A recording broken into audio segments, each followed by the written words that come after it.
भगवान जिनेंद्र देव का अभिषेक बहुत सारे श्रावक करते हैं और स्त्री वर्ग देखती हैं। भगवान जिनेंद्र देव का अभिषेक, भगवान जिनेंद्र देव के दर्शन, गुरुओं के दर्शन, जिनवाणी शास्त्र श्रवण हमेशा श्रावक को सिर ढक करके ही करना चाहिए।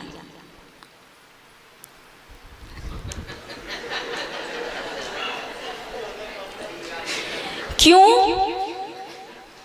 एक प्रश्न रह रह करके कहीं ना कहीं कभी ना कभी मन में आता ही है। शास्त्रों में प्राचीन आचार्यों ने, अभी के आचार्यों की बात नहीं करते, पंडित विद्वान की बात नहीं करते, प्राचीन जो अराती आचार्य हुए हैं 15वीं शताब्दी तक के, शास्त्रों में आचार्यों ने कहीं नहीं लिखा कि मंदिर में सिर ढकना चाहिए। किसी भी आचार्य ने नहीं लिखा। फिर वर्तमान में साधु क्यों उपदेश देते हैं? तो बहुत सारे आंसर आपके पास होते हैं। एक श्रावक ने तो हमसे कहा, माता जी अशुभ होता है भगवान को 3 चीजें दिखाना, पैर, पेट और सिर।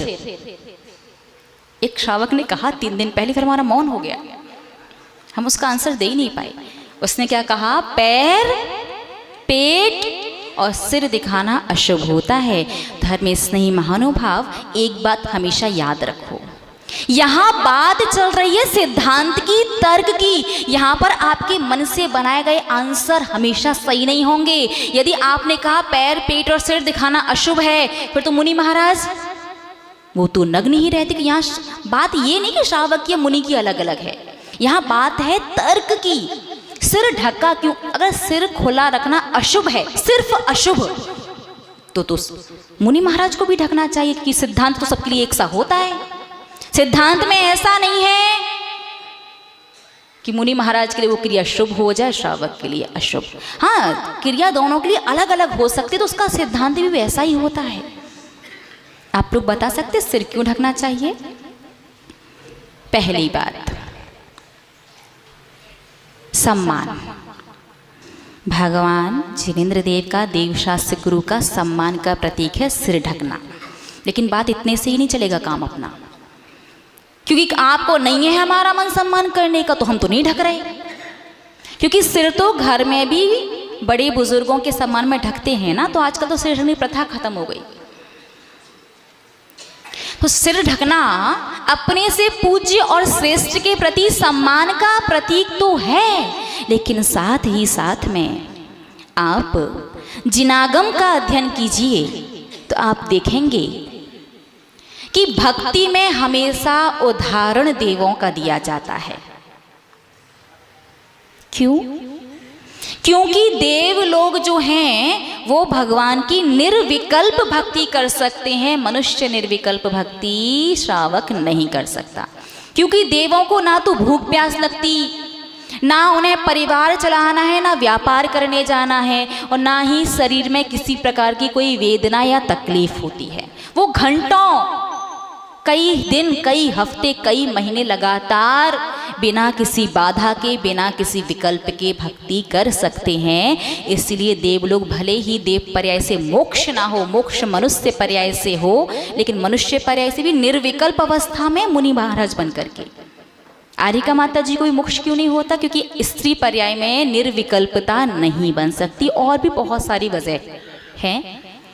लेकिन भक्ति में जब भी नाम लिया जाता है, जब भी उदाहरण दिया जाता है, हमेशा देवों का, क्योंकि देव लोग भगवान की निर्विकल्प भक्ति कर सकते हैं, और निर्विकल्प भक्ति सातिशय पुण्य का बंध कराती है। इसीलिए कहा जाता है कि आप शास्त्रों में भले ही सिर ढकने का वर्णन ना हो, लेकिन मुकुट लगाने का प्रसंग है कि मुकुट लगा करके आकर के भगवान के दर्शन, अभिषेक, पूजन वगैरह करना चाहिए। लेकिन मुकुट लगाना संभव नहीं है, और सोचो भी कितना कैसा लगेगा आप घर से मुकुट लगा के आ रहे हो हर टाइम। थोड़ा सा तो लगेगा ही लगेगा। तो मुकुट लगाने का वर्णन है शास्त्रों में कि मुकुट लगा करके आप देव बन जाते हैं। अब सब लोग मुकुट नहीं लगा सकते, घर से लगा करके नहीं आ सकते, तो हमारे आचार्य महोदय कहते हैं कि अपने सिर पर कपड़ा ढक लो, ये भी मुकुट लगाने का प्रतीक है।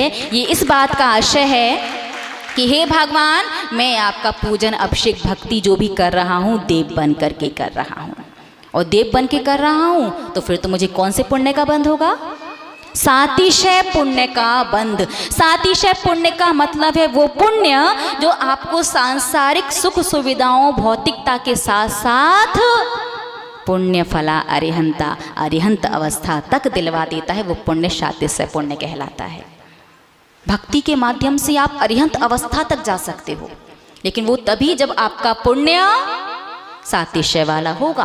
अब आप तो श्रावक हैं, ज़्यादा लंबा चौड़ा बड़ा धर्म कर नहीं सकते, तो क्या कहा आचार्य महोदय ने? मुकुट लगा नहीं सकते तो सिर ढक लो, ठीक है ना। अब आप प्रश्न कर सकते हो, माता जी फिर तो मुनि महाराज को भी सातिशय पुण्य का बंद करने के सिर ढकना चाहिए। तो धर्मी स्नेही महानुभाव, देव गृहस्थ हैं और आप भी गृहस्थ हो, तो गृहस्थ का सिद्धांत गृहस्थ पर घटित होता है, संतों पर साधुओं पर घटित नहीं होगा।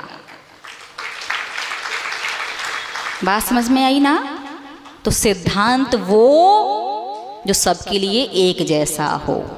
यदि ये सिद्धांत देवों वाला नहीं होता तो फिर सब पर चलता, लेकिन यहाँ देवों से इस बात का कनेक्शन है तो साधु संतों पर नहीं चलेगा। तो हमेशा ध्यान रखना, भगवान का जब भी अभिषेक करो विशेष रूप से, और जब भी पूजन वगैरह करो जितना संभव हो, शास्त्र सभा में पुरुष वर्ग नहीं तो कम से कम स्त्री वर्ग हमेशा सिर ढक करके बैठें, ताकि जो सिर, देखो हमारा कुछ नहीं जाता, इसमें घाटा किसका? जो नहीं ढके उसका। देखो पुण्य का बंध तो होगा, पुण्य बंधेगा, क्योंकि भले ही आपको एक भी अक्षर समझ में ना आए, भले ही आप बेमन के बैठे हो, क्योंकि एक व्यक्ति एक बार एक सेठ जी के पास पहुंचा, सेठ जी के पास जाकर के बोला, सेठ जी कोई काम दे दो, पैसों की आवश्यकता है। सेठ जी ने कहा ऐसा करो, वहां साइड से बैठ जाओ, कोई काम होगा तो बता देंगे। सुबह से शाम हो गई, सेठ जी अपने काम में बिजी हो गए और कोई भी काम उसे नहीं बताया। शाम को वो पहुंचा व्यक्ति सेठ जी के पास कि आज की क्या दे दो, सैलरी दे दो, तनख्वाह, आज का वेतन। सेठ जी ने कहा क्या काम किया तुमने? कि कुछ नहीं। तो कोई काम नहीं किया तो किस बात की वेतन? सैलरी किस बात की, वेतन किस बात का? उसने कहा भले ही मैंने कोई काम ना किया हो, लेकिन मैं पूरे दिन भर बैठा किसके लिए रहा? आपके लिए। तो भले ही कभी धर्म आप बेमन के करें, कोई बात समझ में ना आए, लेकिन बैठे किसके लिए हैं? देव शास्त्र गुरु के लिए। तो सैलरी तो मिलेगी मिलेगी, और सैलरी के रूप में धर्म की सैलरी क्या है? पुण्य। और उसके साथ आपने सिर ढक लिया, तो अब पुण्य कौन सा वाला हो गया? सातिशय वाला। बढ़िया चक्रवर्ती का पद मिलेगा संसार में रहोगे तो। माता जी ने बताया चक्रवर्ती कितना बढ़िया, उसका पूरा वैभव वगैरह जो भी है पूज्य बड़ी माता जी बताएंगी आपको। और चक्रवर्ती का वैभव त्याग करके बाई चांस दीक्षा ना ले पाओ, या दीक्षा ले भी ले उत्कृष्ट साधना ना कर पाओ, तो यहाँ से मरण करके उत्तम देव गति प्राप्त होगी, बढ़िया स्वर्ग के बड़े इंद्र। और वहाँ से आकर के मनुष्य बन करके संयम धारण करके, क्योंकि कौन सा पुण्य माना सिर ढके। देखो अनिल भैया बहुत होशियार, वो टोपी लेके चलते साथ में, जहां भी देव शास्त्र दिखे उनकी टोपी सिर पर पहुंच जाती। कहीं ना कहीं ना पता है पक्के में ये बात, घाटा नहीं होना चाहिए। देखो पुण्य तो आ रहा है, लेकिन पुण्य विद बोनस। सैलरी तो मिलनी ही, देखो सैलरी की खुशी उतनी नहीं होती जितनी खुशी बोनस की होती है। तो पुण्य तो आएगा ही आएगा, लेकिन विद बोनस अतिशय पुण्य आ जाए जो सांसारिक सुख के साथ साथ पारमार्थिक अरिहंत पद की प्राप्ति करवा दे, फिर तो कहने ही क्या है। तो वो व्यक्ति सेठ जी के पास बैठा रहा था, उनके लिए भले कोई काम ना किया तो उसे सैलरी मिली। वैसे ही आप लोग भली बात समझ में ना आए, मन ना करे, फिर भी बैठे हैं, तो पुण्य तो आएगा ही आएगा, लेकिन उसके साथ साथ में सिर भी ढक लिया तो सातिशय पुण्य। चक्रवर्ती, फिर बड़े इंद्र, और वहां से आकर के बढ़िया किसी राज कुल में राजपुत्र बनकर के, मुनि बनकर के सीधे मोक्ष। तो इसीलिए आचार्य महोदय ने शास्त्रों में मुकुट लगाने का वर्णन किया है, और मुकुट की अनुपस्थिति में, और देव शास्त्र गुरु अपने से पूज्य, अपने से श्रेष्ठ के सम्मान में ढकते हैं सिर। ठीक है ना, बात समझ में आ गई?